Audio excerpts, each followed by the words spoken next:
सुबह बच्चों,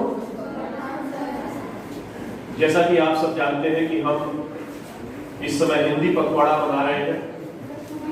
विगत कल हमने हिंदी दिवस मनाया, जिसके विषय में आपको हमारे विद्वान शिक्षक श्री रमेश कुमार जी ने बताया था। उसी श्रृंखला में आज मैं आप लोगों के समक्ष हिंदी के विषय में अपने विचार व्यक्त करने के लिए उपस्थित हुआ हूं। जैसा कि आप सब जानते हैं कि हिंदी हमारी राजभाषा है, किंतु हिंदी हमारी राष्ट्रभाषा नहीं है। इस राजभाषा से लेकर राष्ट्रभाषा तक की जो यात्रा है, इस यात्रा को पूरा करने के लिए इसकी जो जिम्मेदारी है वो हम सबके कंधे पर है। चूंकि हमारा देश विभिन्नताओं से भरा हुआ है, यहां बहुत सारे भाषाएं और बोलियां बोली जाती हैं और सभी व्यक्तियों का अपना एक भावनात्मक जुड़ाव होता है अपनी बोली और अपनी भाषा के साथ। लेकिन अगर बहुतायत में देखें तो हिंदी जब से इसे राजभाषा का दर्जा प्राप्त हुआ है, हिंदी दिनों दिन उत्तरोत्तर विकास की तरफ अग्रसर है और इसमें हम सबका योगदान है। मैं विशेष तौर पर केंद्रीय विद्यालय संगठन को धन्यवाद ज्ञापित करूंगा कि केंद्रीय विद्यालय संगठन ने जहां भी देश के कोने में अपने विद्यालय खोले, वहां पर हिंदी का प्रसार हुआ। हिंदी के प्रसार में भारतीय सिनेमा का भी बहुत योगदान है। आज पूरे भारत में ही नहीं, विश्व के अलग अलग देशों में भी सिनेमा के माध्यम से हिंदी पहुंच रहा है।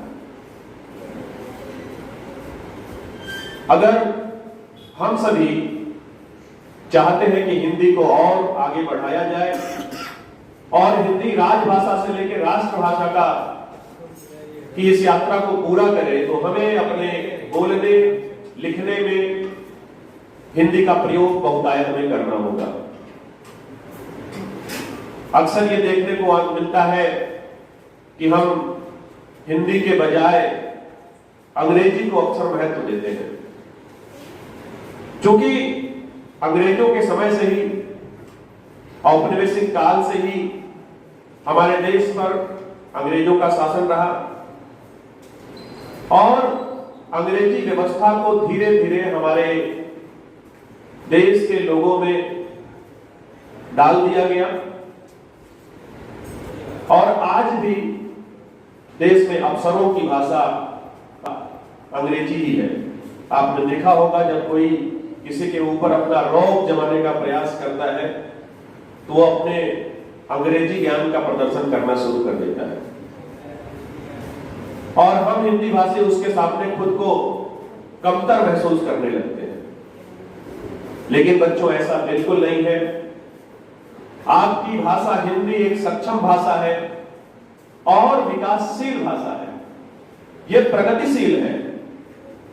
हिंदी ने बहुत सारी भाषाओं के शब्दों को अपने अंदर समाहित किया है, आत्मसात किया है और यह किसी भी भाषा के उत्तरोत्तर विकास का परिचायक है कि हम किसी दूसरे भाषा के शब्दों को अपने अंदर समाहित करते हैं, आत्मसात करते हैं।